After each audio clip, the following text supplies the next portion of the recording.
So welcome all of you in today's weekly current affairs session, and it's going to be a long session to 2 hours. So let's brace ourselves. I do see people losing momentum in between. That's completely okay, but let's go through them. Now, it's a long list of around 15 topics, but I'll be taking the important topics in this. The rest you can do the self-reading. The first is how to pay for stimulus package. So I'll discuss the background. The second is national education policy and current status of education. The third is railways, the modernization of railways, especially the entry of private players. The, the EWS quota law, right? That is the news. Financial Asset Action Task Force. What is it? Why it is in news? FATF. Then self-reliance in defense is a national imperative. So we'll discuss that. Digital realities of India. So recently Google has promised that they're going to invest $10 billion in the coming years.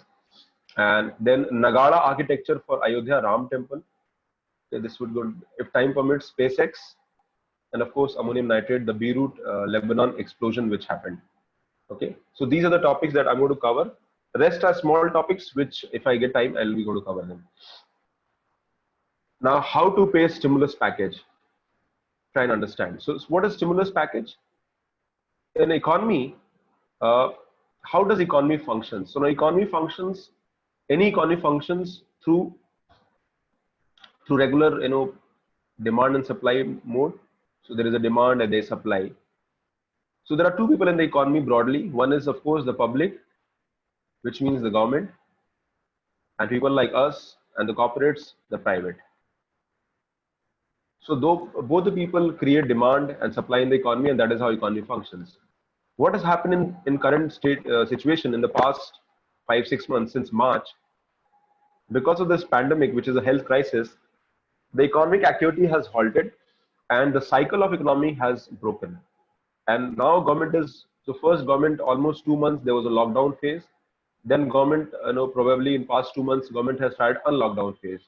But in spite of all the effort, economy is not coming back to the normal. And hence it is important to expect from the government that they make, measures to revive the economy. The question is that how does economy functions? Economy functions where, people have demand, people demand goods and services in the economy, and people who supply them, they supply and the payments are made across. So that is a normal way. But what has happened in the current situation, that because of that supply that has broken and demand that has broken, the economic activities have to be restarted. And here it is expected that government support is available. Now government can support two ways. One is, of course, through its RBI measure. So RBI is going to take a lead here, and RBI will do monetary measures. Monetary measure means, so they will maybe they will provide easy loans, cheap loans. Okay, or RBI will do something like, they will say that don't pay your loan to today, after 6 months you can pay your loans because your business has almost stopped. Or RBI can print a lot of money in the print more money in the economy, and RBI will ensure that this money goes into people's hand. The second could be the government measure, where government is going to provide support to the people through various measures. For example, it could be a package. Package could be, maybe food security package, job package, income support package. So this support is an activity where, now imagine an economy like a car, like a vehicle, and that vehicle has stopped, has a slowdown. Now you have to provide support or stimulus to the economy. And for that stimulus, government requires money. So this is support, and for that government requires money. Now where will the money come? Now broadly, money comes from two broad sources. Okay, so government money, or you can say revenue of the government, comes from two broad sources. One is, of course, through taxes, another is non-taxes. Now taxes means government takes taxes in terms of direct tax, indirect tax, income tax, corporate tax, GST, all these are taxes. Then similarly, the other could be non-taxes. Non-taxes could be like, PSUs of the government, okay, railways or other PSUs which are generating profit, or government government takes loan or generate, debt. So other could be non-tax, could be generating debt. Government raises money from some sources And when government raise money from some sources, they might have to take money from some that sources. So these are the two ways in which government can do. Now, what has happened in this past 5 months? Government is dependent on business people for their support, which means government takes money from them through taxes, and that is how it runs the economy at their level. Now, mostly economy is run by the private people, but government takes money from the business people, and it maintains the entire operation of the government, whether defense or subsidy or development projects or welfare or operation expenditure or other thing. If government has less money, it can take money through in the form of debt. So debt can come. Debt means आप कर्ज लेते हो. So it can come from within the country, and this within the country is called domestic debt, and other could be external debt. So बाहर से government takes money from, like say RBI, IMF or World Bank, or it can ask some countries to give them loan. So that is external debt. So now, because economy has kind of government is trying to revive the economy. One thing is that government gives a stimulus package. A stimulus package is like an affirmative action where government pumps money in the economy or provides money to people who are needy, or who will help the economy to rebound back. And it is like a vehicle is stopped, and now you're pushing the vehicle from behind till the time vehicle is on its own. So that is what the stimulus package is all about. Now, question is that where will the money come from? Now, the stimulus package might be in various ways. One way is government might increase investment in the economy. So government investment kaise karegi? For example, government might make roads, highway projects, and when government invests in the roads, highway projects, people will get jobs. There'll be demand for economic activities. There'll be demand for iron, steel. There'll be demand for cement. There'll be demand for technicians, engineers, everything. So that is how you make investments. So one is investment. The second is government provides some kind of income support. For example, PM Kisan. So PM Kisan is where government transfers money, 2,000 rupees to the farmer's account directly, thrice in a year. Okay, so that could be income support. Or government says that people who have lost the job will give them support, or for a few months. Okay, so there are many ways in which government can revive the economy. Now, when there is an investment in the economy, the demand revives. Then income support is a way in which government gives money to people, and people might spend that money, and the demand cycle will again restart. But one more thing is that here government also needs to restart the businesses, the big companies, the economy, and there again government can give stimulus package. For example, hospitality industry or hotel industry or tourism industry. These industries are the most heavily impacted industry right now.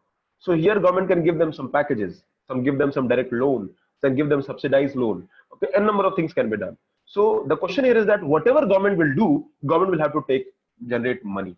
But that money is not coming because there are two ways. One is the taxes. Now this taxes has come down because economy activity is not happening. Now, one way to raise the income of the government is to increase the tax rate.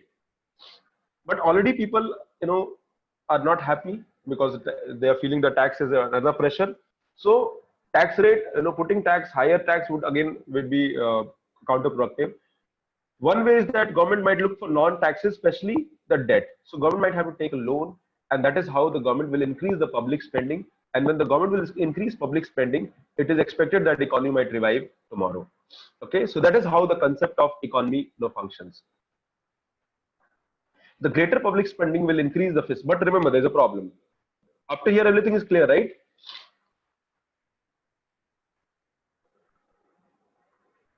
Okay. Now here, government will have to increase the public spending, and for public spending, government will have to take loan. Okay, or debt. Debt will be created. Now, greater public spending will increase the fiscal deficit. Fiscal deficit means the debt is more, and when the fiscal deficit is the difference between the income of the government minus the expenditure of the government. So if the income is less, government increase the expenditure to the public spending, the deficit will be more, and hence this has to be financed. So you have to finance the debt that has been created in the economy. So it can be theoretically, it can be financed through higher taxes, but as I mentioned, people don't want to pay taxes. When the economy is in a recession, this option cannot be explored, even though balanced budget multiplier is 1. Now, economy is recession. What is the meaning of recession? recession means negative growth of the economy. Normally, in a normal situation, economy functions like this. So this is time, and this is economic growth. So economy functions like this. Okay, this. But if economy goes down, and if the economy goes down negative, which means if last year our economy was $3 trillion, this year if the economy is less than $3 trillion, which means economy is going negative. In a normal situation, economy will grow from 3 trillion to 3.1, 3.2, whatever. Now, if this negative growth is for 2 quarters, okay, 2 quarters means for 6 months, then economy is said to be in recession. Recession means there's a negative growth. It is an indication that economy is not doing so well. So we have to revive the economy, and for that, the things are important. So one way is that government will have to increase the spending, and government will have to revive the people's faith in the economy. Right now, what is happening that people kind of lost faith in the business activity. They are expecting that when things are going to be normal, then we are going to spend. Let's say you have a small business, but if you have a small business, uh, let's say you have a small business, but if you want to expand your business, want to maybe put more money in the business, you will think multiple times. You will think, okay, not today. No, let's wait for the things are going to be normal. Why? Because economy or anything that happens or functions in certainty. So if there is a certainty in the economy, then only things will function. So because of this pandemic crisis, we don't know when the things are going to be certain. And that is where it is important that government takes a role, and government will try to revive and help the business till the time that certainty comes back. So economy's recession means there's a negative growth for almost 6 months. And this is not true only about India, for the entire world, right? From every country in the world is facing a recession problem. And last time we faced such problem was in 1929. Okay, this was in 1929 when when we faced such crisis. So this was almost like after 90 years we are facing this problem, and that is where it is important that we have to find solutions to the problems of the economy.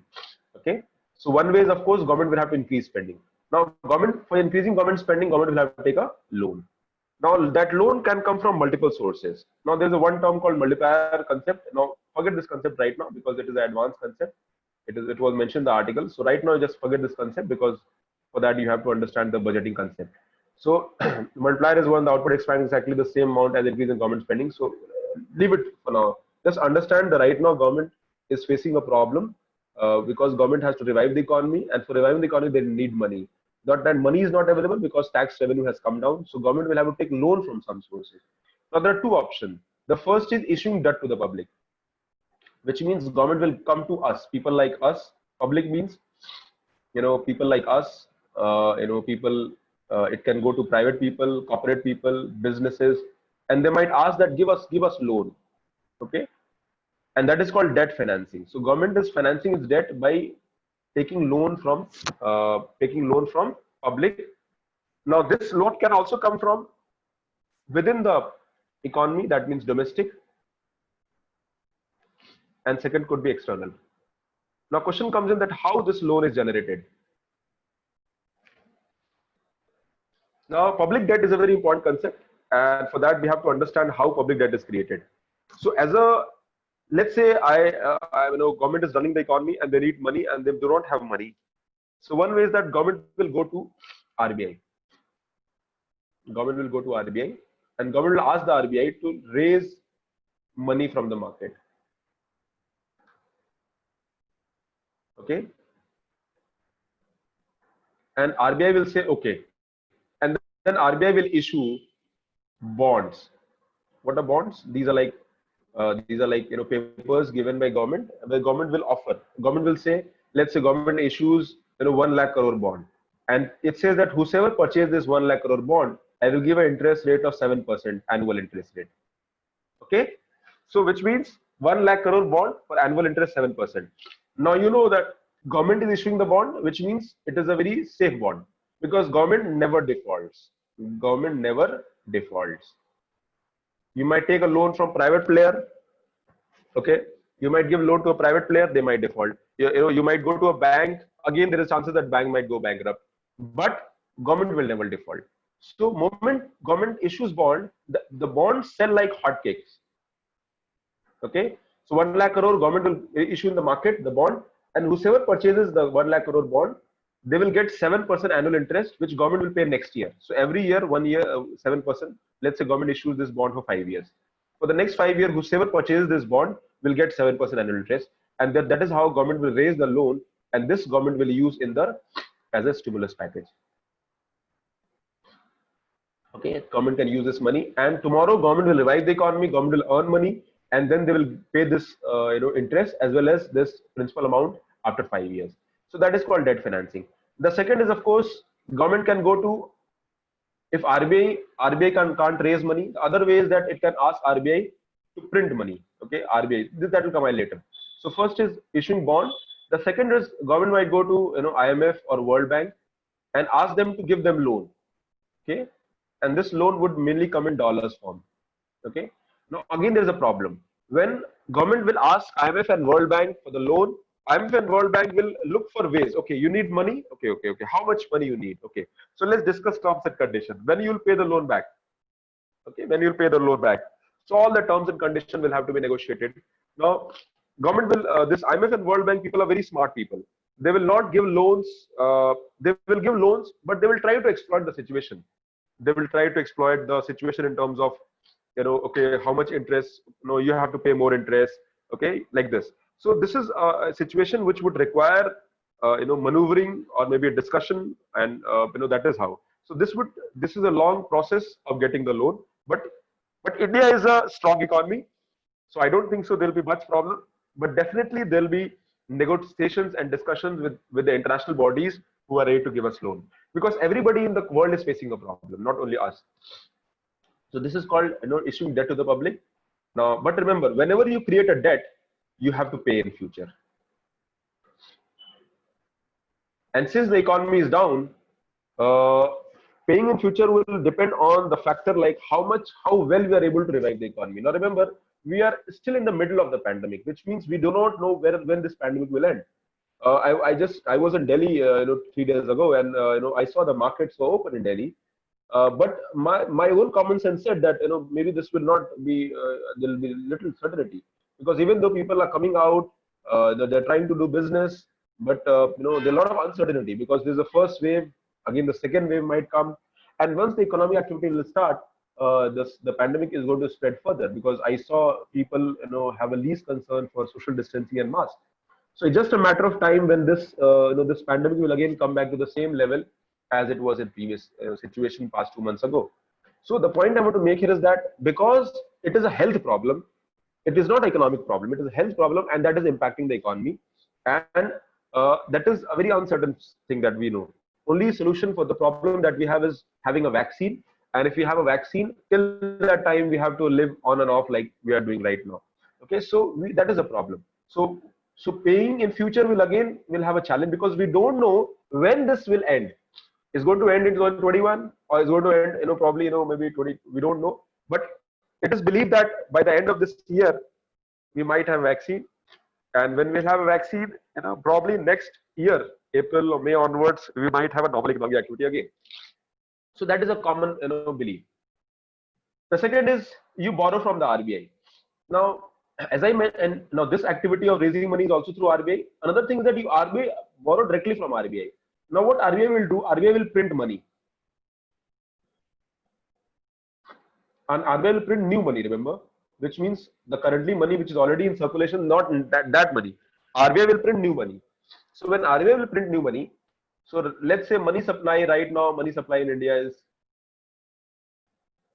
let's say 30 lakh crore. Okay, so there's a money supply in India. Now RBI adds 2 lakh crore more, and this RBI gives to the government of India. The government of India will use this money, and they will add this money here. Now the problem is that this money which has been added in the economy by RBI printing extra money, extra money, we call this monetization. Okay, monetization. Okay, or we can also say money financing. Now remember, already the 30 lakh crore is there in the market, and we are adding 2 lakh crore extra money. And once we are adding 2 lakh extra money, this money has not come from any economic activity. Now remember, this 30 lakh crore money is there in the economy because of economic activity, because businesses are happening. When you run the business, when you run the, when you are doing business in the economy, the money is getting generated. I'll give an example. Let's say you took 1,000 rupees money from your father, and you said that I will start a small business, and you increased, you made investment, and after 6 months you made this money is 5,000. This money increased from 1,000 to 5,000. Now remember, this has happened because you're doing work, you're doing business, and money has increased. Now this money has added in the economy by economic activity. But when this money, when RBI is printing, this money has not come from economic activity. Rather, this is the extra money, and now money supply will increase in the economy. And when the money supply increases in the economy, it might lead to a situation called inflation. महंगाई बढ़ जाती है. Okay, and why?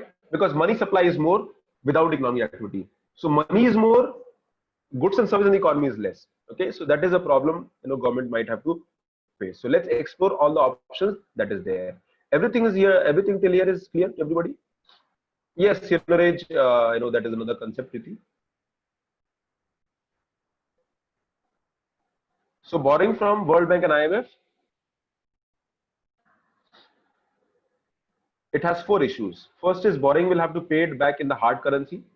Okay, you pay the money back in the hard currency, which let's say the government takes from World Bank and IMF. So they have to take in dollars, right? So they will pay in dollars. You have to repay in dollars. Now repay in dollars, which means you have to earn dollars in future. And how will you earn dollars? The best way of earning dollars through exports. So you have to increase our exports. So remember what government is doing, saying make in India. The one way is to increase the export. Jitna aap export karoge, you will earn dollars. Export means India is selling their item to other countries. So India will have to earn the hard currency by stepping up export, and this is going to be a huge thing. It is not a small thing, because right now exports are they're not doing so well, and especially in pandemic we are kind of reviving, but still it is a long journey. So it would be a Herculean task under the present circumstances. If the stimulus is 10% of GDP, the exports will with export right now export jo hai India ka hai 25% of GDP. Okay, sorry, exports right now 16% of GDP, and we have to increase it by 50%, which means it has to be 25% of GDP. Means 10% of GDP हमें exports में add करना होगा, which is not an easy task considering the challenge that we have. Because not only us, every country in the world is looking to step up their export. Everybody in the world, वो भी सब लोग earning का कोशिश कर रहे हैं. So it is not going to be easy thing. The only way is that if you are able to control the pandemic, then if you ask from World Bank and IMF, they will say, okay, we'll give you, but there will be conditions. Then there have to be negotiations, and government will have to tax the energies. And right now, government is right now in the midst of COVID-19. So all these things are very challenging thing. Okay, so creating a debt is going to be a challenge, because jo bhi debt hoga, it will be on the countries. It will be on the country, and this is called sovereign debt. India has done well in the debt management in the past 2-3 decades, but we were very bad in 80s and 70s and 60s. But in past 3 decades we have done well. But still, creating a debt will again create problem for future. So this is what is this is what can be done. That is there. The next is the money financing, which I mentioned. Government can ask RBI to print new money. Okay. So when the government will ask RBI to print new money, then again, as I mentioned, it can cause inflation in the economy. What is inflation? Inflation is a situation where money supply is more than the economic activity. Your money supply is more than the economic activity, and if the money supply is more than economic activity, more money. So it's like that. So this is money supply, and this is goods and services. Let's say total in the economy there are goods and services. So money supply is, let's say, X, and goods and services are Y. Now, if I have to understand this concept, we can understand like this, that Y goods and services available at X money. Now RBI prints new money, that's X plus A. But remember, RBI is doing this overnight or maybe few days, and the economic activity has not changed. So goods and service again will be Y. Now Y is available at X plus A money, which means now Y is costlier. So this is called inflation. महंगाई बढ़ जाती है, जब कोई चीज महंगी मिलती है, this is inflation. Okay, so that is how the inflation is there in the economy. More money chasing few goods, yes, that is money. Retail inflation means, so Mahima has a question, what is retail inflation? Retail inflation means inflation for common people like us. Okay, it's called consumer price index. So common people like us, it's retail inflation. Okay, the standard economic argument of money supply is that it is inflationary. However, whether the fiscal expansion is inflationary or not is related to not to the state of the economy, then the medium of its financing. When the resources are unemployed, output may be expected to expand without inflation. So, okay, so what we need is here is that we need to create. Now, what this article says that we don't have an option. हमको money financing करना ही होगा, and we have to be ready for the negatives. Okay, so we don't have much an option. We have to revive the economy to the pre-COVID level of output, and then only output as well as the employment. And I know things are very bad right now because I know things. I know a lot of my people who run their own firms. When I speak to them, they are telling that they are working at maybe 10% of their capacity. I know maybe they have just giving maybe 30% salaries to their staff. Uh, Recently, I just had a word with one of my friend who is in Career Launcher, and I know they said in Delhi, Career Launcher said that 80% of the employees will leave without pay is there. Okay, so you can understand the challenges which people are facing across the economy, and for that, the only way forward is that government will have to create mechanism, and we have to look for innovative solutions for finding the problems to the solution that we are facing right now. Uh, if, if I say, let's say you come to the institute, the Delhi center opens and you come to the institute. Now, normally our class strength is class space is 35, 40 students. But in the current situation, in that class, not more than 10 students can sit because social distancing will have to be followed. So, do you think institute going to run in that possibility? Probably not, because the cost of operation is going to be higher.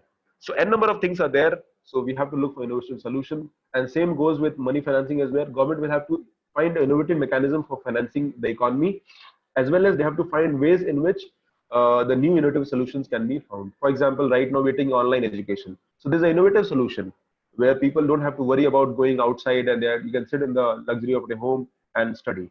But again, it has its own challenges. Okay, so we have to find ways in which things go to work, go to the normal. So how to pay to the stimulus package again will have to be discussed, will have to be debated. There is no best way. The only way, whichever method puts least pressure on government should be employed. And only way is that we have to open the economy, and then only things are going to be normal. But there are problems. For example, schools. Lot of people are saying that schools will open in September. You know what happened? Just the report came. USA opened its economy, and in 2 weeks, 97,000 students got affected with COVID-19. Can you believe that? 97,000 students got affected. Almost 1 lakh students got affected with COVID-19 in just 2 weeks. So, and India is not US. Remember, in US, the strength is less, class strengths are less, resources are, they have better way of managing things. And India is huge population. Almost 1/4 of our population is in schools right now. So if you open it and if this pandemic spreads, you can imagine the kind of problems students might have to face, the parents might have to face. So that is how we have to find innovative solutions. So that completes the first concept. Now we'll go to the another concept of national education policy. So what is national education policy? Now, if you remember, last week, government came with a new education policy, and this new education policy was ways in which government can revive, or you can say reform our education system. So last education policy was in 1986. So this new education policy 2020 looks in ways of transforming education, and the idea is to educate people. The idea is to innovate. Idea is to create a culture of research and development, R&D. The idea is to create a mechanism where students across various horizontals and disciplines, they can learn across, which means you don't have to be bounded by stream. A student of science can take maths, can take humanities, and of course commerce as well, and that kind of option should be available. At the same time, the focus of education should be to generate capacity of the population, whether in terms of vocational skills, whether in terms of new skills, or multidisciplinary approach is needed. So this article talks about how this education policy, the recommendations, and what is the current state of those issues and what can be done. So first, let's try and understand the key recommendation. One is, of course, redesigning the school curriculum to accommodate early childhood care and education. So the focus is on learning. Even I have been a critique of education system right from the beginning. Even when I go to the school, when I see how things are running, I feel very bad, because I can completely understand and see that these students, after 20 years down the line, whatever they have read has practically no meaning. These students are not learning to they are not learning to understand things. They are not learning to critically analyze things. They are not learning to have a lateral thinking. They are not learning to have their own thinking. Okay, they are mugging information. There is rote memorization, and this is not how a school should function. Same goes with higher education as well. You go for higher education, except barring few institution or center of excellence in the country, most of the institutes are just following the quota or quorum of following education. So we have to go beyond that. The second is you have to ensure that there is universal access to education to people across. Okay, especially at the primary and the secondary level. Okay, primary means till class 8. The third is you increase the gross enrollment ratio of higher education by 50%. Right now it is 26%. So in the next 15 years, we have to increase the gross enrollment ratio, which means out of 100 people who have passed class 12, 50% should be in the colleges. Right now it is hardly 1/4. So that is another area which would require effort. And for that, we have to augment. हमको क्या करना पड़ेगा? We have to scale our effort in education system. We have to scale our effort in increasing number of colleges, universities. We have to scale our effort to increase the quality education, and we have to ensure mechanism where people easily get access to affordable education. So it is about access, it is about affordability, it is about equity as well. Then of course the next one is improving R&D, research and development in higher education institutes by setting up research foundation. Unfortunately, even our the most important ones like IITs and IIMs, and we have not done well in the research area. We have to go beyond in the normal education. We have to create mechanism where India creates innovation, India creates inventions, Indian students, they go outside.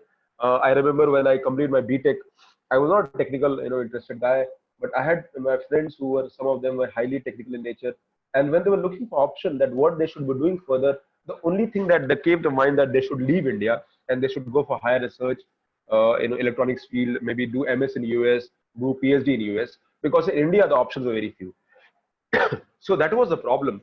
So we have to that was a brain drain, and that is the complete example of brain drain. These people, the same people, go to USA, they innovate, they take advantage of the culture, they become the part of the learning curve, and they generate wealth as well for the country where they go, and of course for themselves as well. Now this culture will have to be inculcated in India as well, and we have to innovate, encourage the innovation. Right now the innovation culture, the people who do innovation in India, they're very mediocre. The best talent move from India because they do not get good packages, salary, they do not get research funds, and these are the challenges. Even the institution like CSIR or DRDO or RDSO or Indian Institute of Science or maybe other institutions across India, they're hardly doing any world-class research in India. So we have to change that culture, and that culture is going to come only when we allocate a decent amount of money in that area. At the same time, we create the culture of innovation. We encourage people. We encourage people to think out of the box, and everything is needed. Not only support, but revenue is also needed in that area. So let's take a stock of the current situation on the above suggested parameters. First is universal access to education. So the gross enrollment ratio at secondary level is 56.2, and and at primary level is 99.2. So we have to ensure that this is maintained. In fact, can we take the secondary level to 100% as well? That is what is what is needed.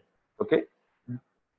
The data for all group for decline in GRR as you move from the primary to secondary for all group, which means that as student move from primary education to secondary education, that means after class 8 to mid 9, 10, 11, 12, they drop out. So that is very high among scheduled tribe, and that is where we have to work. Okay. Next is existing schemes, welfare schemes for socially economically disadvantaged group. So the idea is that the education should be inclusive and it should be equity based. Equity means that people who are less resourceful, they should be given support like subsidy or maybe scholarship, these kind of things. Further development is studying of special education zones in areas with significant proportion of disadvantaged section. Now India में disadvantaged sections broadly are SC, ST and OBCs. So these are broadly three categories. The STs are the worst among the lot. The second is SCs, and OBCs are at the relatively better position. But all the three groups are facing problems. Similarly, there's another group called EWS, economically weaker section, that is across the population.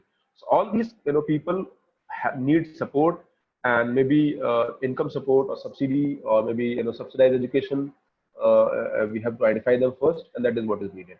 Okay, a gender inclusion fund should be set up to assist female and transgender students getting access to education. So again, in India, gender is the problem. We have a society where women do not get as equal opportunity as men. So we need a special effort for them. And there's a concept of gender budgeting, which we'll study in the economy. So gender budgeting says that of entire budget that you have, let's say you have budget of 100 rupees, how much of this money is spent for gender, women? Gender means other as well, but mostly women. So that is where gender inclusion fund is there. So support the women, the females, the girls to decrease the dropouts and of course help them in getting access to education. The second is of course the higher education. The idea is to increase the enrollment ratio. Enrollment means getting admission to the college to 50%. Okay, right now it's 26.3%, and the annual growth rate is just 2%. So we have to increase this. NEP recommends increasing capacity of the existing higher institutes by restructuring, expanding existing institutes. It recommends that all institutes should aim to be large multidisciplinary institutes, and there should be one such institution in or near in every district. So we need to create center of excellence. So right now there are 739 districts in India. Okay, so among these center of districts, we have only few. I see students running to Delhi University. I see students running to Jadavpur University, or Osmania University, or JNU, or Jamia Millia. Okay, and there are very few institutions. Very few wants to do education in their local university because there's a concern for quality. So we have to strengthen the institutions, and we have to create a multidisciplinary institute, which means right now education system in India is highly segmental. Okay, so you have a science field, you have a commerce field, you have a humanities field, and this humanities can be further into history, law, blah blah blah. Now the problem is that the education system is highly science centric. Okay, they get a lot of preference. People, the commerce and humanities, they they put in the background. What if I want to study physics at the same time I want to study psychology? Do I have option? No, I do not have. So maybe we have to create mechanism where student can have a multidisciplinary learning approach. They can study physics as well as psychology. I can study. I can do major in between. I can leave physics. I can choose sociology in place. Okay, so that kind of option is there. In US, people at the age of 40, 45, they leave their career and they go into medical colleges. They leave in the age of 40 and 45. And this I'm telling because my brother-in-law is a doctor in US, and when I speak to him, he tells me that one of his colleague was when he started medical education, he was I think 19 or 20. So when he started his medical education, one of his colleague was 40 plus. Now this guy left his he was married, he had children. He left his job and he pursued medical education, and he became a doctor at age of 45. Then again he started a new life. Now whether it is good or bad from our perspective, our society, it is completely no. But that is what happens in US. So that kind of facility people have there, and maybe that is how we should be looking at. That is the way forward. So people should be. You don't decide what people want to do. You should let people decide what they want to do themselves, and that is how a evolved education system should be. Further, institutions should have open distance learning online programs to improve the access to higher education. Then restructuring higher education institute. Okay, restructuring, which means you want to develop a culture. Now, I discussed the same thing, highly fragmented, and we have higher education institutes, there are universities, deemed universities, affiliating university, this. There should be a simple word called university. Okay, so that is another recommendation. My only concern says that how well it is implemented on ground. Another thing is that we have sort of a lot of lofty ideas, and these ideas have been taken from what are the practices which are going on in many countries in West, based on their experiences and our own limitations that we saw in our education system. So only thing is that how this would get implemented. And remember, education is a concurrent subject. Okay, and being concurrent subject, it is a dual responsibility of center and state. Okay, central government as well as state government. What I even see today, that institutions which are in control of central government, they are doing well. They have relatively better revenue. They have relatively better support. But the state government institutions, the universities, they're doing very bad, and especially in states like UP and Bihar, and of course other states like Madhya Pradesh or Chhattisgarh or Jharkhand and other states. So they still need to do a lot of work to improve their education system. Okay. NEP recommends that all higher education institutions, Odisha also, okay, fair enough, Debashis. The NEP recommends that all higher education institutions should be restructured into three categories. One is, of course, they should be research universities, which focus on research and teaching. The second is teaching universities, focusing primarily on teaching. Now, this is a complete one area which is completely lacking in India. हमारे यहाँ teacher, who become teacher? Now, remember when when I started preparing for UPSC, before that, when I was doing my job in my IT company, uh, I enjoyed mentoring. I enjoyed speaking to students. I enjoyed teaching, but I had limited knowledge. Okay, but when I prepared for UPSC, and unfortunately I could not make it, but fortunately I could reach out to student and say, see, now I'm ready to help you and guide you. So that was a decision which I took. A lot of people opposed my decision. My own parents and all, they thought, how can I do well? All these things were there. They had their own doubts. Is it worth making a living? Can you make a living out of this? So these kind of questions were put in front of me, but I was I was adamant and I said no. I'm going to go ahead and maybe share my experience with my students. So when I took this decision, I found that in India, 99% people who are in teaching, they do it because they see it as a as a probably a profession, as a job, as a source of getting income. That is completely okay. But none of them have chosen teaching as a career where they have interest and they want to do something good out of it. Especially at lower level, at primary level, people become teacher because they feel that they have nothing else to do. They are just looking and making efforts so that they can get a government job at teaching level. And unfortunately, that is what we are that is what we're doing. We have to create we have to create teaching culture. We have to create mechanism where teachers get most respect, the most higher salaries, and the best among the lot should be among the teaching level. And for that, you have to have a teaching universities which trains the teachers, because if your teachers are trained, then only the students can be trained further. The third is degree granting colleges primarily focusing on undergraduate teaching. Okay, so that is where it is important. And remember, all the institutions, they would be granted full autonomy. They should, autonomy means the course structure. They want to bring new innovation in their study module. Okay, so all these things should be there, and that should be at academic level, administrative level, and financial level. Okay, so right now there are a lot of restrictions. There are bodies like UGC, there are bodies like AICT, there are bodies like medical education bodies like Indian Medical Council. So all these bodies, they have a very siloed approach. First, siloed means they still live in 1950s and 60s. They have not evolved, and there's a lot of regulation and corruption also here involved here. And institutes have little autonomy, and that culture should change. And for that, we have to restructure the entire regulating bodies as well.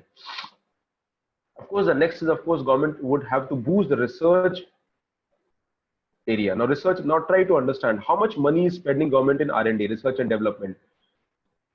In the first plan, which came in 1951, in the 5-year plan, one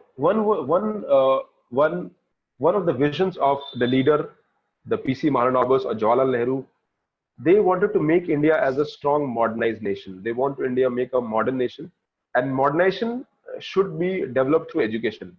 Okay, that was the basic approach. And how do you modernize education? That modernization will have to come through investment and making R&D in the areas of research, in the areas of education, create center of excellence, create mechanism where people feel happy or get opportunities. So that was the approach that was needed in the modernization. So modernization is a way forward. And for that, a lot of we came with center of excellence, IIT, IIMs, CSIR, and definitely we did well. But if you try to see, we are spending very less money, just 0.7% of our GDP in the investment in the R&D. And this data came from Ministry of Science and Technology. So we can see the R&D budget is very less. It was lesser before, it has been increased, but still it is less. And if you see India is around 7%, 0.7% of GDP, where countries like South Korea more than 4.6%, Israel 4.5%, Japan 3.2%, US 2.8%. Okay, these are big economies. Okay, and we need to learn from them. Even China has is one of the country, and bigger the economy, bigger is the amount that is there. So comparison of R&D expenditure with other countries shows that we still have a long way to catch up. NEP state the investment in R&D is only at 0.7 per GDP, lags behind several countries, and it is stagnant at 0.7% of GDP, and we have to increase them. At the same time, it also suggests that 58% जो R&D का है, that is by government, and 42% is private industry. And government has limitation, but we have to create mechanism where private people start investing more. So abhi there's a reluctance from private people in the areas of medical field, in the areas of R&D, in the area of, because when they do research, they want to monetize. उनको earning पे focus रहता है. So we have to maybe that is the objective. So boost research, setting up independent research, National Research Foundation, NRF. Okay.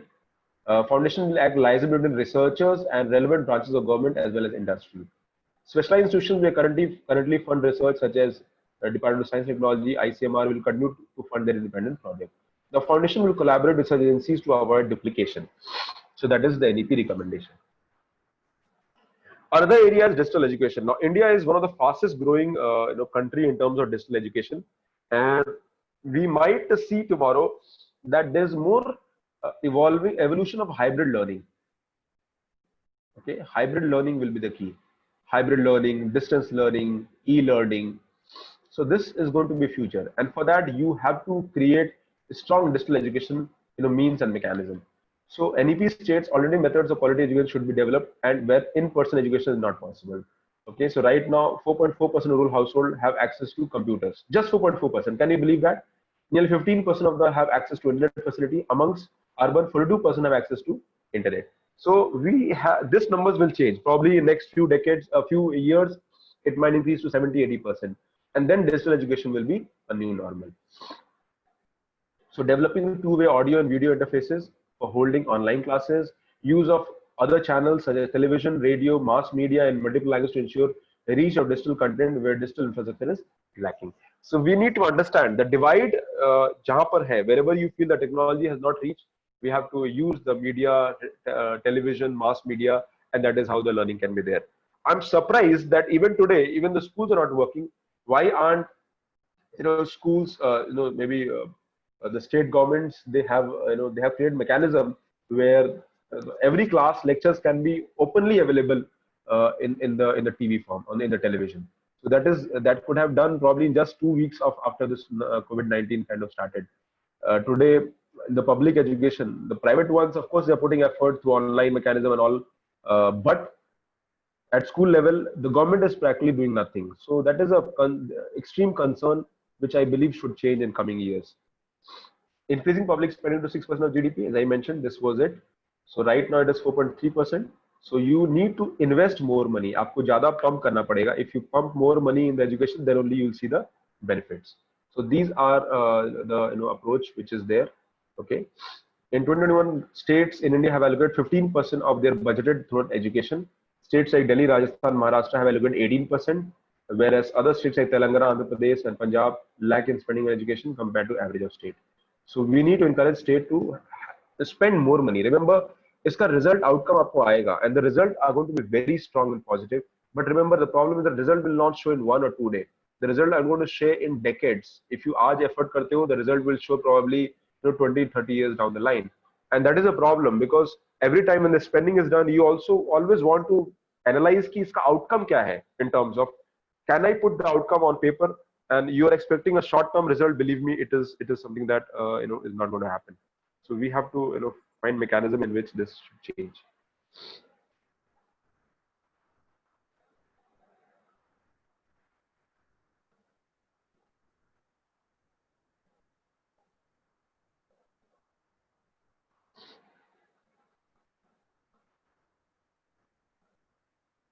Okay, so we have to increase public spending. So we have other countries also, you can see. So government right now here, we need to increase public spending. So national education policy is an ambitious document with the potential to transform. What is required is a zeal to implement and assess the progress by analyzing the outcomes. Okay, so that is it. The next is modernization of railway. Now, before modernization of railway, I'll just tell you something about Indian Railway. Now, Indian Railway, what critique, beta? Critique of national education policy? critique will happen when critique will happen when it is implemented. Okay, so right now, whatever is being put on paper in terms of education policy, it is way too ambitious. As far as the critique is concerned, you know, government, the only critique that people are having is that it is so ambitious that it is practically very difficult to implement them on ground. So they are just saying that we'll see how they are implemented. So that is the only critique right now, because states do not have the revenue and resources to implement this kind of policy in the coming days. And the only way forward is that government will have to find mechanism for more budgeting, and that is true for both state and the central government. So central government to kar lega, but can the state government do? Can Bihar do? Can UP do? Can Chhattisgarh do? Can Jharkhand do? Can Odisha do? Can Rajasthan do? Okay, if they can do, believe me, it's going to change. In fact, even southern state, we saw how the states like Telangana, their budget is less. So that is the only critique. The critique to tab hoga jab implement hoga. Okay.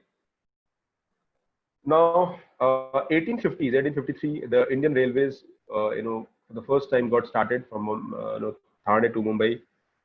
And when the Indian Railways started, so almost 170 years of journey has passed in that, and 170, 167, as you can say. But Indian Railway has been the most prized asset of Government of India. But in the past few years or past few decades, it was felt that reforms are not happening, and we have not modernized railways as it should. In fact, the demand, Indian Railway is a problem. There's a problem with demand. The demand is more, and the railway is not able to supply the demand. Right now, if you want to take a train and if you want to get a ticket, it is practically impossible unless until you plan your journey well before, especially on the important routes. So this is the kind of a problem which the people face. There should be on demand availability of seats when we run the system. We have to create a mechanism for that, and the modernization would require a hell lot of investment. Many committees gave the recommendation, and recent one was, of course, the creation of a model where there are two things. The first is entry of private player in running the trains, of course, and the next is, of course, investment of the private players in the railway infrastructure, the stations and all. So what do? We need to do a model of private and public, which means government, public-private partnership. Okay, so we do have good examples like, if you have visited Delhi airport, T3 airport, so that is example of public-private partnership. Government and the private both have collaborated. So similar kind of model can be done in the railways as well, not at a very big level, but at the beginning level. So adoption of PPP model by Indian Railways will help to get rid of many issues it suffers from. The article analyzes the two initiatives of the railway in this regard and spells out the advantages and challenges. Okay, so right now, significance of railways. So railway has a route of 68,000 kilometers. It employs 13 lakh people, almost 1.2 million people, and generates approximately 2 lakh crore annually. So that is huge amount. Almost 1% of GDP is the railways revenue. So a major contributor is jobs, GDP, and of course mobility. Efficient and optimal use of railway could further add up to 1% of GDP. So which means right now it is 1%. It can increase up to 1%. In fact, one of the reports said that every 1 rupee invested in railway will give 5 rupees return in future. So we have to create mechanism where this happens. Adopting PV model. The time has come to modernize the Indian railways, make it world class, and a key driver in the country's growth.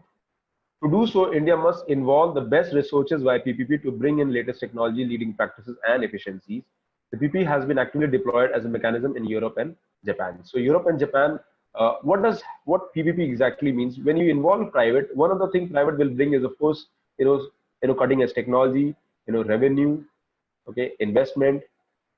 So the railway, which is right now devoid of investment because government has limited resources. The only way to invest in railway is, take railways revenue invested, but that is limited. Remember, right now railway has an operating cost ratio of 96%, which means whatever revenue railway gets, 96% is utilized in the operation cost, which means just 4% of the revenue they have surplus. If I say 2 lakh crore, so just 8 to 10,000 crore, is railway surplus revenue. So we need some maybe 10 lakh crore investment. So this money will have to come from some sources, and the private is the only way forward that has to look into.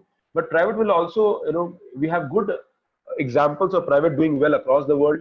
So that's the experiences can be shared, and that we can utilize those models as well.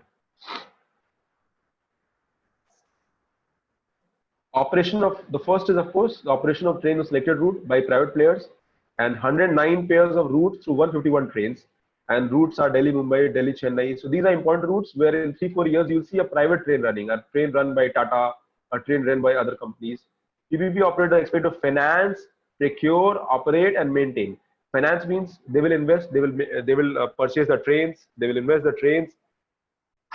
Okay, procure means purchase, operate, and of course maintain them. The concession period will be 35 years, which means once they get an approval, they will get approval for 35 years. The initiative will bring in cutting edge technology, technologically advanced rolling stock. Rolling stock is entire railway, everything, the railway machinery, everything. Shorter journey times, enhanced job growth, uh, better safety, and best in class service standards. It will bridge the demand and supply deficit for passengers. It will expected that 30,000 crore investment will be made in the coming years. So this will encourage domestic manufacturing of rolling stock. Rolling stock means the entire train. Right now there are there is Chittaranjan in West Bengal, and there's DLW in Varanasi who basically are creating trains. So we need to maybe encourage private players also, and they can come their own technology. These projects will create direct and indirect employment. The second is redevelopment of railway station. Now India ka jo railway stations hai, remember, railway is one of the bodies in India which have huge lands at disposal. Okay, huge land or property with them. So one way is that can we monetize this? Can we monetize this? Can we give them to a private player for 30 years? Because maybe it is not used. So right now 50 stations will be bid out and funded through land monetization as well as user charges. User charges means जो भी आप service ले रहे हो उसको हम charge करेंगे. Okay. So modernization and redevelopment of stations will be conducted primarily through Indian Railway Stations Development Corporation Limited, Indian Rail Land Development Authority, and other central government entities. The PPP base would be design, fund, finance, operate, and transfer. Which means आप design करो, you make the entire thing, you finance them, you operate them, and after a few years you transfer to the government of India. So that is how the redevelopment of railway stations can be done. It entails utilizing the potential of real estate for access land and airspace in and around the stations for development through PPP. The 50 big stations will have planned to bid out through the PPP route, aim to bring investment exceeding 50,000 to 6,000 crore. So this is huge. Remember, take examples of big railway stations like Delhi or maybe Mumbai or Howrah, and there is huge potential in these areas as well.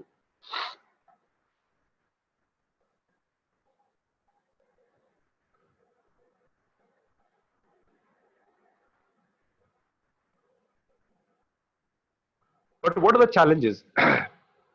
Right now, railway is an entity which is primarily controlled by private player, government. And once you bring a private, so right now model kya hota tha, railway is operating anything, and whatever railway is doing the development, or it is basically given to contracts, and this contract is by the private people. Okay, but now railway is expecting that government as well as the private, they have to work shoulder to shoulder. They will work together. So that would be, how do how would there be independence if there is some kind of problems and dispute? Other issues will be pricing strategy to remain competitive yet stay profitable given the competition through air, road, and coexistent road transport. So pricing strategy kaisa hoga? Naturally, it will be not for common people like people who can afford. Affordability will be a challenge. So people who are high net worth individual with relatively better income, middle class, higher middle class, will be able to afford them. The third is, of course, we need an independent regulator, and that independent regulator should regulate the railway bodies as well as the private within the railways, and that is how the concern will be addressed to PPP operators and ought to be considered strongly. So these are the models and the challenges that we are discussing. Introduction in PPP in railways is a welcome step and can lead to kind of reform that can transform India and make it a global leader. So we'll see how things change. Right now, Modi government is in extreme hurry and they are trying to bring structural reforms across. Now I'll take this later on. Let's see the important topic. Now, EWS quota. Now, 103rd constitutional amendment. Let's go a little in the history and then I'll explain the entire thing. So, Indian Constitution, Article 14, Article 15, Article 16 talks about right to equality, which means everybody is equal. And under this right to equality, Article 15 talks about there should not be any discrimination on the basis of caste, sex, blah blah blah.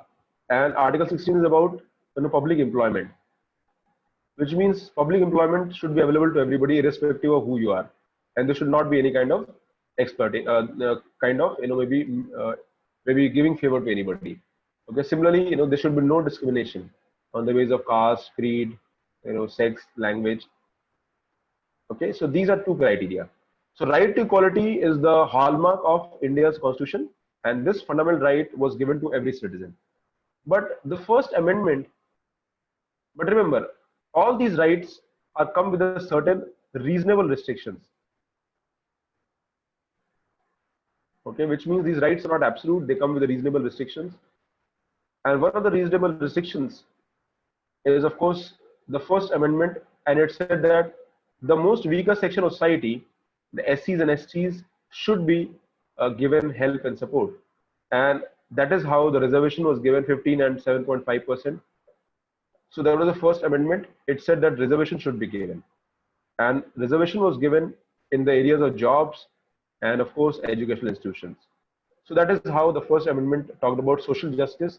And it was believed that these people have not got access to the resources, and they should be given opportunity where representation is normal. Then this continued, and after a few decades, the demand for OBC reservation also started.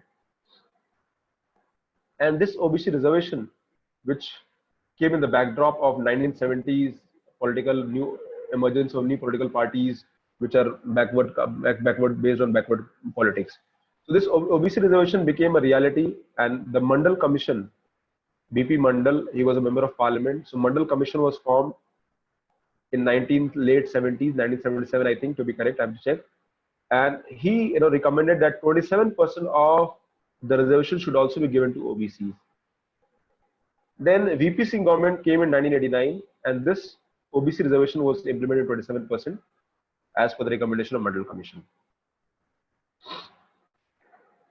Okay, first amendment was in 1951, and it said that reservation should be given to SC and ST because the Article 14 also talks about equity.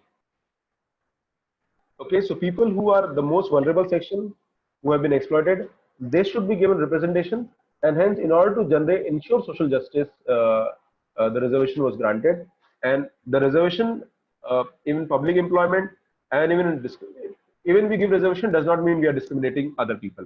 Okay, so that is what the First Amendment said.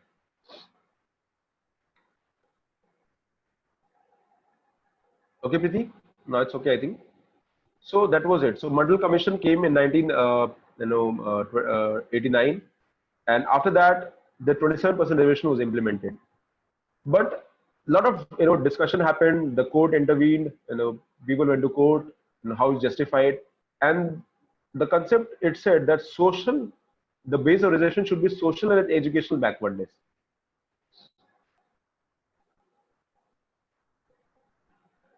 So all this OBC population are getting reservation because they are socially and educationally backward, and that became the criteria for reservation. Which means, again in 1992 there was an Indira Sahni judgment, and this Indira Sahni judgment, because in 1989 the reservation was also for EWS. EWS means economically weaker section. But Indira Sahni judgment said that reservation cannot be more than 50%. That is the upper limit. The first thing. दूसरा बात उन्होंने ये कहा that apart from 50% upper limit, the other thing should be that there should be no EWS reservation, and the base of reservation should be reservation का दो ही basis होगा, educational and social backwardness. यानी social and educational backwardness, which means if a community or caste is socially and educationally backward, then that they would be given reservation, and that is how OBC reservation came into picture, and that was implemented by the state government, and later in 2005-2006 that was implemented by central government as well. So this is the concept which came, and this is the concept of reservation in India. Now remember, in 2019, Modi government felt, that is last year, Modi government felt that the reservation that we are giving, it excludes people who belong to economically weaker section. So 2017-19 constitution was amended, And this amendment said that 10% reservation should be given to EWS as well. That means economically weaker section population should also get reservation. And the amendment was made in Article 15 and Article 16. And this led to a situation where the reservation was 50% plus 10% more was added. But this 10% is different from this 50% because this 50% is based on social educational backwardness, but this criteria is economic criteria. So a lot of people started questioning.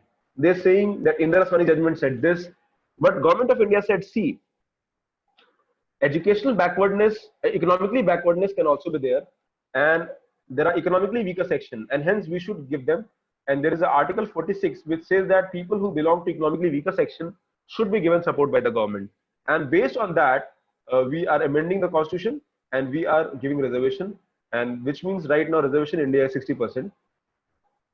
So that is whole thing. Now this is a reservation which was given to EWS, that came under the concept of 103rd constitutional amendment. Okay, so 103rd constitutional amendment which happened. So now naturally when any kind of amendment is made, it is reviewed by Supreme Court. And Supreme Court reviews it by the power of Article 13, and that Article 13 talks about judicial review.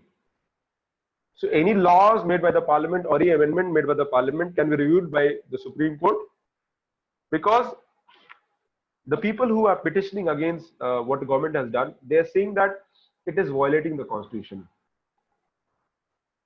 So what Supreme Court has said, normally when there is a such situation, normally there is a two judges bench which gives verdict. When there are concern for constitutional issues, so there is a bigger bench. Bigger bench means 5 judges bench. What is judges bench? Which means not one but 5 judges will sit together and decide in detail. And this 5 judges bench, is right now given approval by the Supreme Court, and will understand what are the different views put by the people who are opposing the reservation and what is the government stand. So let's understand. And maybe this will take few years, maybe another 1 year will take, because 5 judges bench will take their own time in understanding what government has said. So people who are opposing the judgment will question the government will give the counter argument, and eventually the outcome of the decision will come. Okay, Supreme Court has referred to 5 judges constitution bench, a batch of petition challenging 103rd constitutional amendment that provides 10% reservation to economically backward section. What does this reference mean? A reference to a larger bench means that the legal challenge is an important one. As per Article 145(3) of the Constitution, the minimum number of judges who are sit for the purpose of deciding any case involving substantial question of law to the interpretation of the Constitution shall be 5. Which means that jahan bhi in cases where the law or the Constitution has to be interpreted, minimum 5 judges bench should be there. Minimum 5 judges should decide that. So Supreme Court rules 113 also say that writ petition that allege violation of fundamental right will generally be heard by bench of 2 judges unless it raises substantial question of law. तो ये इनका ये कहना है कि ये जो amendment हुआ है, that raises a very substantial question of law, which means there should be a bigger bench who should sit and read and decide the entire thing. In that case, 5 judges bench will hear the case. Laws made by Parliament are presumed to be constitutional until proven otherwise in court. Okay, which means if court finds that this 10% reservation is not right, it can bring down the amendment as well. So SC has refused to stay 103rd amendment. Reference will make no difference on the operation of EWS quota. Means EWS quota abhi chal raha hai and it will be continued. After the verdict comes on this 5 judges bench, then it will be decided. But I believe that nothing will change because government has taken care of everything, and government has strong favors towards the provision. So that is how it is. It provides for 10% reservation in government jobs and education institutions for EWS by amending Article 15, 16 that they deal with fundamental right to equality. Jahan tak sabko samajh mein aaya, right? Everybody is able to understand, because if you are not able to understand fundamental right or such concept, don't worry. People who have not read polity will understand them and read them in future. Okay, fair enough. So it provides 10% reservation in the government jobs and educational institutions for EWS by amending Article 15 and 16 that deal with fundamental rights to equality. Article 15 prohibits discrimination on the grounds of religion, race, caste, sex, place of birth, and Article 16 guarantees equal opportunity in the matters of public employment. An additional clause was added to both provisions, giving Parliament a power to make special laws for EWS as it does for EW, ST, ST, and OBC. The states are to notify who would constitute EWS to be eligible for reservation. So, ये 103rd amendment था given by Government of India. अच्छा, one more thing I wanted to discuss with you people. We are starting a new CSAT batch. Okay, and that CSAT batch is going to start probably next week.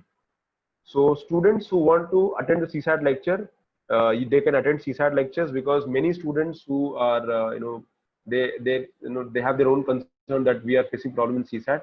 So the CSAT batch will have the entire module, remember, but this module will be 3 days a week class, and it will be extra class, which means the normal routine will not disturb, and we might have that class at 4 p.m.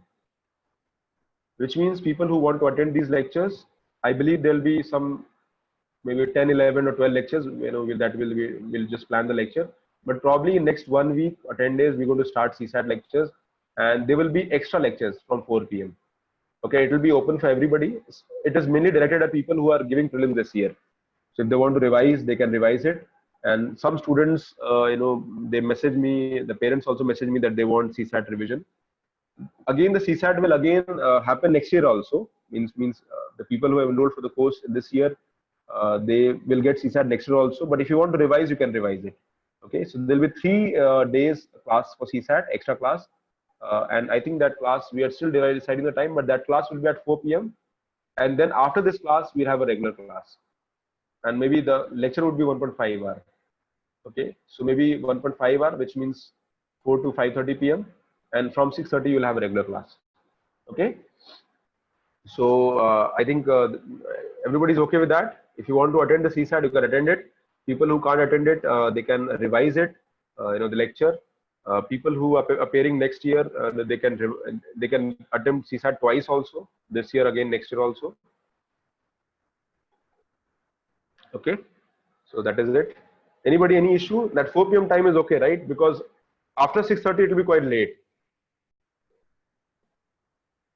Okay. नहीं 4 p.m. प्रीति morning में नहीं होगा बेटा. It will be college would not start. Don't worry. It will not start now. Even if they start, at least it will take. So it will be 4 p.m. not morning. There will be no morning class. Remember, it will be only in the 4 p.m. Okay, you can revise. You'll get assignments. The topic will be the entire quant and LR and DI, logical reasoning and DI will be covered. Data interpretation. Okay. Now, okay, so that is how the amendment is all about. Now let's understand what different people are saying. So SC has agreed. Why SC has agreed that why should we should go to 5 judges bench? First, the people who are saying this, जिन्होंने oppose कर उनका कहना है, it violates the base structure of the constitution, and it says that since the reservation is only for socially disadvantaged group, means reservation उनको मिलना चाहिए जो socially disadvantaged, not people who are economically disadvantaged, and hence it is violating the constitution. That is their first criteria. Second, it violates the Indra Sawhney judgment, which upheld the Mandal report and capped reservation at 50%. In the ruling, court said that economic backwardness cannot be the sole criteria for identifying backward class. Okay, so that is the second criteria. उनका कहना है कि ये Indra Sawhney judgment को violate करता है. But remember, government has not given the reservation to backward class. Government has given reservation to people who are economically weaker. It has nothing to do with caste. Okay, the caste-based reservation is only up to 50%. The third is that has been by the private or unaided education institution. They have argued that fundamental right to practice a trade or profession is violated when the state compels them to implement its reservation policy and admit students on any criteria other than merit. So उनका कहना है कि there are other bodies like private institutions. They say that when you implement the reservation policy, some students will get admission based on this criteria, which is not based on merit. So these are 3 criteria which Supreme Court read, and Supreme Court felt that this is substantial case, and hence we should allow going this to the bigger bench. Abhi government का क्या कहना है? Let's understand what government has to say. Ministry of Social Justice and Empowerment filed counter affidavit to defend the amendment. It says that when law is challenged, the burden of proving unconstitutional lies on the petitioner. So you prove the petitioner, we will not prove it. The government has argued that Article 46 of the Constitution, which is a part of directive principle of state policy, it says that government has a duty to protect the interest of economically weaker section. The very identity of the Constitution has not been altered. That is what it said. Countering the claims of Indus Valley judgment, the government relied on 2008 ruling Ashok Kumar Thakur versus Union of India, in which Supreme Court upheld 27% quota for OBCs. Here, court accepted that definition of OBC was not on the sole criterion of caste, but mix of caste and economic factor, which means यहाँ पे economic factor का बात आया है. Hence, economic factor is also a factor which is somewhere directly or indirectly is the reservation. And today, giving reservation on the basis of economic criteria should not be questioned. So there is not a sole criterion for according reservation. For the unaided institution, government has argued that Constitution allows Parliament to place a reasonable restriction on the right to carry on trade. So another thing is that whatever even the private institution might say, government is saying, see, whatever you are saying, but the amendment or the Parliament can put reasonable restriction if they want to do something. Okay, so this is how this is what the EWS quota law has been questioned, and we'll see how this changes in the coming days or months. So I'll take this. Now we'll take another topic called FATF. Now, what is FATF? FATF is a body called Financial Action Task Force. Now, this FATF body is a body basically which looks at people or countries which funds terror financing. Okay, and there is a concept of money laundering. So, what is money laundering? Money laundering is a concept which says that if you move money from one place to another illegally. Now, you must have heard a word called hawala. So, hawala is a concept where money is moved from one place to another illegally. So, that is how money laundering is all about. So, ahead of its crucial FATF meeting, Indian agencies plan to highlight inaction on the Pulwama, 26/11 Mumbai attack and Daniel Pearl murder cases. So, what is FATF? It is an intergovernmental organization formed in 1989 at the initiative of G7 countries to develop policies to combat money laundering. FATF secretariat is housed at OECD headquarters in Paris. It holds three plenary meetings in the course to each of the 12-month rotating presidencies. इसमें होता क्या है? They put pressure on the countries where the countries are not taking enough measure in money laundering or the money that can be used for terror financing. So Pakistan is on the radar, and that is why it is in the news. So Pakistan has been under the FATF standard since June 2018, when it was put on the grey list for terror financing and money laundering risk. FATF and its partners such as Asia Pacific Group are reviewing Pakistan process system and weaknesses on the stand matters for anti-money laundering and combating financing of terrorism regime. In June 18, Pakistan gave a high-level political commitment to work with FATF and APG, Asia Pacific Group, to strengthen AML and CFT regime. That means anti-money laundering and combating financing of terrorism, to address its strategic counter-terrorism financing-related deficiencies. Pakistan and FATF then agreed on the monitoring of 27 indicators under a 10-point action plan with specific guidelines. The understanding was that successful implementation of the action plan is physical verification by APG would lead to FATF move to Pakistan out of the grey list. Okay, but Pakistan has not been able to satisfy. They have been able to satisfy only the 5 points. In other 27 indicators, they are not. They have not. In other 27 में से 5 पे ही they are able to satisfy the body. So what this FATF body will do? This FATF body is basically a group of countries, and India is also a member. And this body will look at ways in which all the big countries, or rather all the countries in the world, they are taking measure to ensure that money laundering does not take place, and especially money laundering for terror financing. Because today terrorism is not a country problem; it is a problem, global problem, because global terrorism is across multiple countries. And even countries like USA, European nations, India, we have been the victims of terrorism. So we have to find ways in which they are controlled. And it is believed that Pakistan has a state policy. Next week we are starting with international relations. So Pakistan has a state policy, and under the state policy, what they do, that they believe that they can use terrorism as a tool to promote, especially in the Kashmir. So they use terrorism as a tool, and they want, they say that we are leading a maybe a struggle movement where we want to free Kashmir from the clutches of Indian, country or Indian government. And but India says that, see, it is not a liberation movement. Rather, it is a terrorism. You are using terrorism as state policy, which is out of place. And that is what the Pakistan approach is. So that is where government feels that if terrorism is being promoted by any country, especially Pakistan, which means the financing must be done, the money laundering must be done, and if we are able to maybe nip the entire financing at the bud, then probably things are going to be much difficult for Pakistan to carry out. Okay, so that is FATF. Now, self-reliance in defense is a national perspective. Now, what is self-reliance in defense? Now, one of the problems which India has been facing in the past few years, and especially in the current regime, that country is facing a challenge of Pakistan as well as China. So we have to spruce up our defense initiatives and effort. Now, considering the defense part, we do a lot of defense imports. So right now, 5 Rafales came, if you remember. In the next, maybe 2 year, maybe 31 more Rafale will come. So defense imports are a huge challenge because it drives our dollar reserve. And one way is that we have to create mechanism where all these defense requirements, can we make it in India itself? And self-reliance should be the key. So following China's stance of open belligerence towards India, making war preparedness is a top priority. It is against this backdrop that defense production and export promotion policy was unveiled.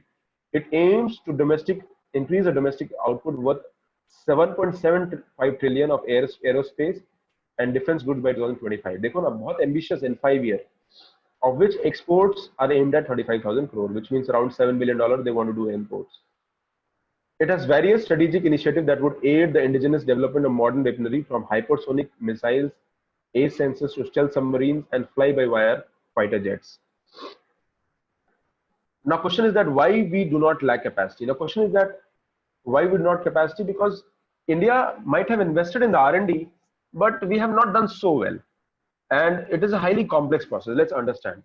If India's dependence on foreign supplies of armaments was not for lack of trying, our Defense Research and Development Organization DRDO exists for a very purpose. DRDO scientists claim success in several projects, including the Tejas design. Tejas aircraft hai, LCA, light combat aircraft. But designs or procurement of our armed forces are made through complex processes involving service chiefs, technocrats, and politicians that end up favoring foreign purchases. So this is a problem right now. The defense people, they feel that Indian R&D body, they are not making good weapons enough, and let's import them. But remember, the economics is also involved. There is a corruption also involved, and government believes that now is the time when we need to create our own mechanism. Okay, so off-the-shelf wares are readily available abroad.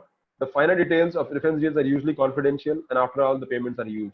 By one estimate, India was the world's third largest military spender in 2019, with a bill of $71 billion after US and China.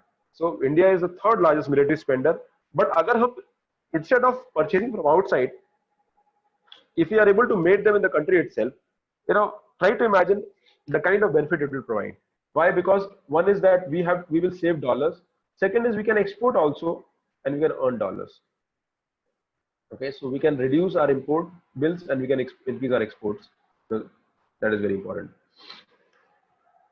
What are the challenges in the partnership? One way was government has attracted the private players. They have asked the private players, why don't you make an effort?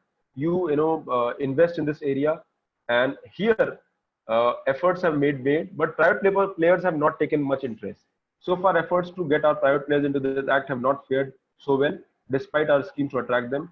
Long drawn exclusion process may partly be to blame for this. Companies are apprehensive of investment without an assurance of ready market. By the time their prototypes are tested, approved for induction, they risk of being outmoded by advances made abroad. Okay. In the US, spin-offs from defense research have been behind many technological innovations of radio utility. So example hai, in US, for example, who invented internet? It was invented by American Army. Okay, so many times you invent for your own thing, but that can be used for commercial use by anybody. So invention is the key, and we have to make investment, and you have to encourage. So government should make investment, the private should also do. And India has huge, potential. At the same time, this defense research have a potential of maybe moving, or it can help many sectors also across.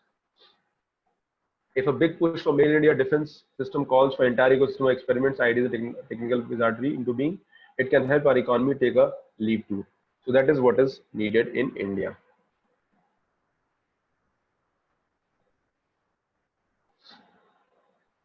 Okay. Now coming to another topic called digital realities in India. Sorry. Current affair gets heavy. A lot of people have, kind of leaving the class. Okay. Uh, Okay. So context. Google has recently announced decision to invest 10 billion invest in India, and it is a huge amount of money. 10 billion means something around 70,000 crore. If $1 equals to 70 rupees, and if $1 equals to 75 rupees, which means it is around 75,000 crore, which Google is going to invest in the next, maybe 1 decade. So that is huge. Okay.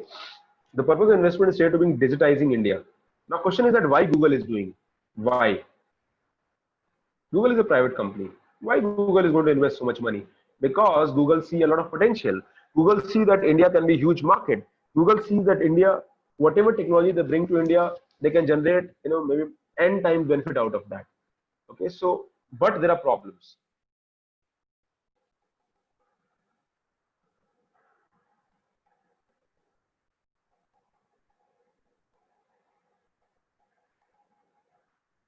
Okay, okay, fair enough.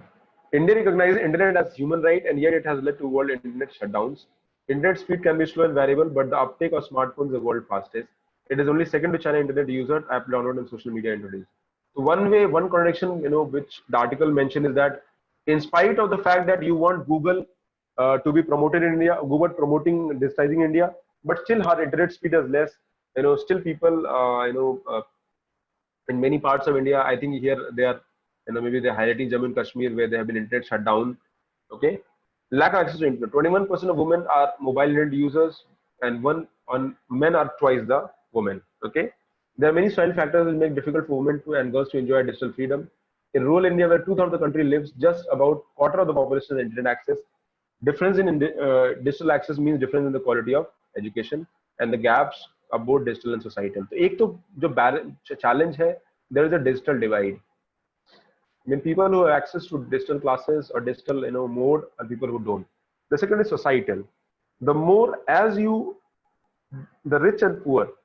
So the same thing is there. The people who are relatively rich or prosperous, they will have access, and people who are less prosperous will not have access. So the same thing will apply to digital realities as well. India workforce is mostly informal. Only 22% of the workforce have access to banks within 1 kilometer, and push from Google, and companies could make payments more inclusive. अभी Google Pay है, Phone Pay है, Paytm है, free charge. There's so many options available. So maybe we'll have to see how Google takes advantage. And one way is that if the banks are not there, the technology of course can reach. So can we have bankless banking, that people can use technology and can open accounts? I remember I opened account during lockdown without visiting a bank. Okay, so that is how we can be done. For other places of the country as well. Then India is a very different country. So Google will have to make product for India, specific product. It has to be vernacular as well. Vernacular means, if it is Andhra Pradesh or Tamil Nadu or Kerala or Odisha or states which have different languages. So we have to create mechanism or maybe products which are language specific. Okay, so that the outreach is higher. Okay, new products for India, unique need. Further, remember use of artificial intelligence and technology. So artificial intelligence can be used across. For example, data analytics, basic artificial intelligence.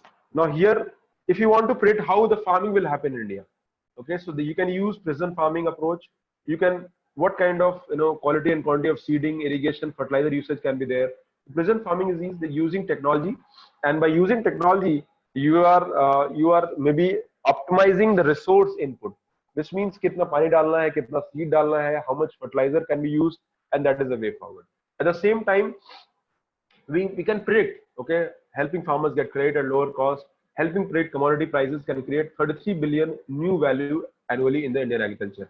One of the problems in Indian agriculture is that we have, demand supply gap.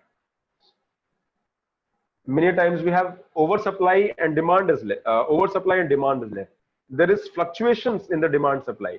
So these are the problems. If we have a better data prediction model, which can give an idea that what kind of demand will happen in the coming years or coming in next year, and based on that, farmer can take decision.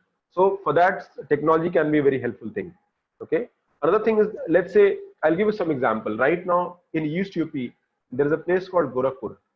You must not knowing me, but the chief minister of UP, he is from Adityanath Yogi Adityanath. He is from Gorakhpur. So in Gorakhpur, there is the whole belt around district. There is a disease which happens every year that is called JE, Japanese encephalitis. Okay, so Japanese encephalitis is a disease which impacts small children, and the mortality rate is very high. Children die, and it happens every year in a certain cycle, in a period. Okay, mainly around when the summer starts. So this Japanese encephalitis happens. Now, let's assume that this is an outbreak of a disease in a particular area, not exactly a pandemic, but outbreak of a disease. So when this outbreak of a disease is happening in a particular area, can we have a model which can predict so when the disease will happen, what kind of preparation plan can be there, okay, what can be done, and based on that, technology can be very helpful thing. So the resources, the hospitals, the doctors can be ready, and they are ready to counter this problem. At the same time, what can be done, this Japanese encephalitis can be countered. So here again, technology, AI, data analytics can be very useful, and this is what the future is all about. Lack of data governance and issues with it. Nandan Nilekani has said that India will be data rich before it is economically rich, and India will, with 65 million internet users, there's a lot of data richness already. But this data richness exists without forward-looking, inclusive data governance policy. So one is, of course, we need a digital privacy, we need data protection law. Okay, so somebody takes your data and sends you a fake mail. Okay, and they want to get money out from you. Okay, right now people get there are cyber crimes are happening, cyber frauds are happening. So these are the challenges which have to be countered. Okay, so right now we have to create mechanism where data security, the personal data information can be there. Experience with Arogya Setu provide a perfect case study on the discomfort within India because of the absence of such governance. So Arogya Setu jab aaya, to one of the questions that was asked, that is this Arogya Setu safe or not? And this is where government came with a lot of mechanism. If we have a policy in place, then probably this problem would not happen, because you know that government will not misuse your data. What if your data is misused by government tomorrow? It is essential to handle infodemic. Info means fake news, information misspread. Okay, where many producers fear have converged. Google owned YouTube has a critical medium of spreading information, fact and fiction. Okay, YouTube has removed 8.2 lakh videos in the first quarter of 2020. This is a great start, but the bad guys will only find ways around, and Google must make deeper investment in both human and machine intelligence to stay ahead. So these are the digital realities in India, and we'll see how things change in the coming years. The second is geopolitical context. Now India, Google role will be very important. For example, partnership with Geo, important role. Government can, Google can get into through the domestic regulators. One is, of course, data localization law. What is data localization law? This law says that every data which is Indian data should have servers in India. Okay, because if servers are in US, let's say Facebook, where is Facebook server in US? Where is Google server in the US? Which means this data is not in India's jurisdiction. This data cannot be controlled, and that is where it is important that, and government has already asked all the companies that you set up your own base in India, and companies have already started that. And in future, because this is very important, आपका data कोई और misuse कर सकता है, and we need a law to protect Indian data in the country itself. So that is the way forward. India is inching towards US in a tech cold war. India-China relationship has cooled this year as a follow-up of political tension in Beijing and Delhi. India acted against the TikTok and mobile apps. So we'll see how the relationship with Google changes, because Google is an American company. Now this digital, maybe effort by Google can create jobs. It can, India should streamline the regulation, enhance digital payment physical foundation. and we need better progressive law, and government also invest in the skill building and education at all levels. So digital realities of India will change in coming years, and we should be ready. And I see a lot of potential. Even in small cities, you see, high speed internet that is coming, and the coming years you'll, see a lot of changes. So let's hope for the best, and let's utilize the technology. We are meeting through technology, and that is the biggest challenge. Biggest advantage.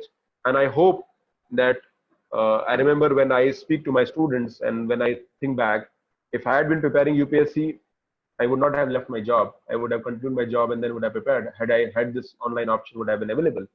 So this is a great opportunity. There's a time where you can get things without moving places, and maybe technology is the way forward. Okay, so let's see how digital reality in India change in the coming years.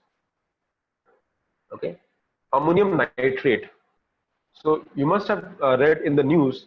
So there is an explosion which happened in Beirut, and Beirut is a place, is the capital of Lebanon.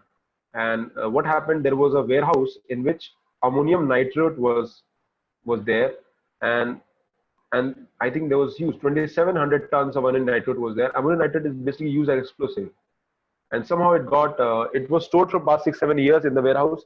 Somehow it got got fire, or maybe some accident happened, and that blast happened, and the blast was so heavy that it almost impacted the entire city.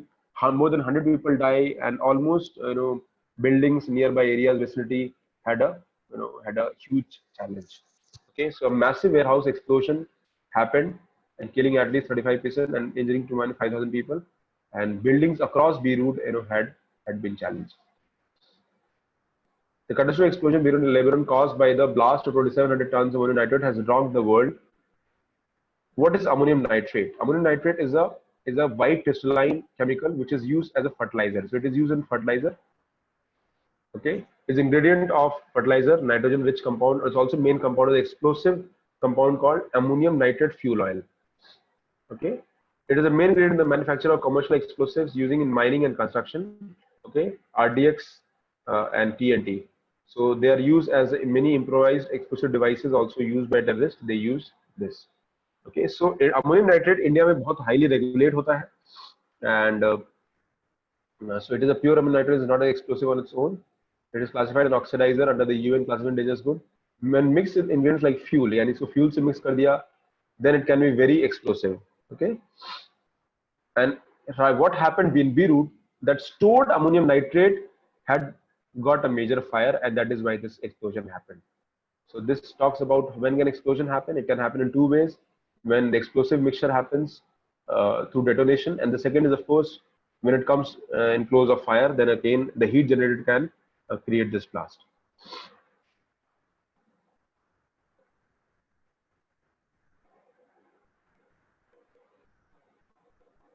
Okay, so Jyoti has a question. Seismologists are saying that some 6 smaller explosion led to this big one. Well, I don't have an idea about this 6 smaller explosion, Jyoti, but I'll let me check. Okay, but I think that is not so important. The news is not so important from India's perspective. Only thing is, what is ammonium nitrate and what is the utility of ammonium nitrate, and is it can it be used by directly in the bomb? Because you can get MCQ on this. So just read all this, the points which are there, and I think if any MCQs come, you should be able to solve it. Because it is used as an ingredient for the production of explosive and such gases, fertilizer, cold packs, and has a possibility of misuse, highly regulated in India. There exist ammonium nitrate rules under the Explosive Act 1994. Okay, it defines कोई भी compound में more than 45% ammonium nitrate होता है, it has to be regulated. So that is all about. Okay, so we can read it. It's a highly factual thing. Then coming to SpaceX. SpaceX is a company which is owned by Elon Musk. Okay, so it is a private company, and recently they have tested Mars ship. It is a stainless steel test vehicle called SN5, which is a part of Starship spacecraft. Okay, so it has been putting continuous wins on the world. It has become the first privately funded group to put payload on the Earth's orbit. तो क्या कर रहे हैं? SpaceX is a Starship super heavy booster rocket meant to reusable transportation system for crew and cargo to Earth's orbit, moons and Mars. तो कल को moon में जाना है आपको और Mars में जाना है, you can use SpaceX. SpaceX described Starship as the world's most powerful launch vehicle with an ability to carry 100 metric tons of Earth's orbit. The Starship has been under development since 2012 and is a part of SpaceX's central mission to make interplanetary travel accessible and affordable and become the first private company to do so. Okay, so SpaceX has been planning cargo mission on the Red Planet by 2022 and by 24, and they want to fly 4 ships, including 2 cargo and 2 crewed ones, to the Mars. Okay, so that is an option. It can flow at a speed of, so kaise jayega? It will go like a rocket and land like a plane. Okay, so that is how the spacecraft can be. Expect to carry huge amount of cargo to the moon for human space flight development and research. Beyond the moon, SpaceX is designed for carrying cargo and crew for interplanetary missions as well. So you might see what we see in the movies in the future, not exactly in the same way, but definitely a start. Companies working on building the fleet of reusable launch vehicles carrying humans to Mars and other destinations in the solar system. Reusability is the heart of making interplanetary travel accessible. The re means जो भी आपका rocket है, ideally in a normal situation rocket, they go and then the rocket get wasted and you put a satellite in the space. What if you put a rocket, the satellite, and this rocket comes back and lands in India like a in the world like a plane? So NASA has already this technology, but remember, this is a huge investment because the outcome जो होता है वो commercial viability of the outcome is not there. So SpaceX is trying to redefine things, and we'll see how things change in the coming decade. But I would salute Elon Musk for his enterprising approach and probably thinking out of box. And time will tell how things changes. Okay. So last news for today. Rest you can read it on the own. Ayodhya's Ram temple will have a Nagara architecture. So what is Nagara architecture? So this is the current art and culture. Okay. So Nagara architecture is an architecture which is being followed right now. Okay, so this is a Nagara architecture. We'll understand. So it has basically, you can understand, you can see the Nagara architecture like this. There's a whole platform like this. It is called Jagati. Okay, under which we have a lot of dome like this, like said, we call them mandap. Okay, then you have the main temple. Under the main temple, there's a Garbhagriha. Now the main deity resides in the Garbhagriha. Okay, behind Garbhagriha there is a Pradakshina Patha, which means you can in Hindu rituals you roam the main deity ke around up revolve, you move around and you 3 or 5 or 10 or whatever you take it. Then there is a Shikhar. Shikhar is like the main जो आपका Garbhagriha है इसके ऊपर above the Garbhagriha we have the main the temple, that is the Shikhar. Shikhar means the top, and of course there is a Kalash which is put at the top, and there is a Dhwaj, that means there is a flag. So that is how this is the typical example of the Nagara architecture that Ayodhya Ram temple will be having. Okay. So right now it will be a massive temple, 3-story Ram temple will have 5 dome mandap, 1 shikhar. Original design had 2 stories, 3 mandap, 1 shikhar, and numbers of pillar increased. Temple design based on keeping in consideration of Vastu Shastra, and the Nagara style Ram temple has been designed keeping in mind of Shilpa Shastra specifications. Stones from Bansi mountains in Rajasthan will be used. Okay, 4 meter smaller in size will be around the main structure. 2 lakh bricks with Sri Ram inscribed on them will be corrected in various languages across. So that is huge. Okay, so let's see. The temple ka dekhte hain. First is Garbhagriha. So what is Garbhagriha? Architectural elements. The small room where principal deity or deities reside in the temple. So if you see in the temple, the main temple, that is where deity resides is Garbhagriha. There is a mandap, the portico or hall at the entrance of the temple generally resides to house large number of people. So people go there just outside the Garbhagriha. Shikhar is a mountain-like spire which can have different shapes from pyramidal to curvilinear. Then Vahana is a mount of the main deity placed generally in line with the site with Garbhagriha. Okay, so mount means just pe Garbhagriha hota hai, that is Vahana. In this style, temple is generally constructed on the upraised platform called Jagati. So there's a whole platform, upraised platform, and the temple is on this. So this upraised platform is Jagati. Okay, so you can see this is Jagati. This is Jagati. The soul. The soul is Jagati. Mandap are present in front of these and are adorned with shikhara, and tallest one being above the Garbhagriha. The shikhar over the mandap in the picture of the Ayodhya temple can be seen having square base and rectilinear outline. This is called Pamhasana style shikhara. Note that mandapa shikhara right at the entrance has a octagonal base. So this is Nagara temple, and Nagara architecture you will study in art and culture, remember. Okay, and it is similar to Khajuraho temple. So this fact is also important. There are different types of shikhara found in Indian temples. A comparison with Khajuraho Vishwanath temple, also built in Nagara style, shows similarity between the two. Note that main shikhara of the two are remarkably similar. So this is a very, you can say very similar to the temple that we are envisaging right now. They rise upward in the curved pyramidal fashion, ending in a horizontal fluted disc called a makala topped with kalasha. This is called the Latina style shikara. So यहाँ पे भी same है. So just read them. Okay, so Nagara architecture, that is you'll read in the listing. Okay, so I'll stop. Rest of the news you can read it. These are factual information are there, and that is all for today. I'll stop the class today. If you have any question, you can ask me, guys.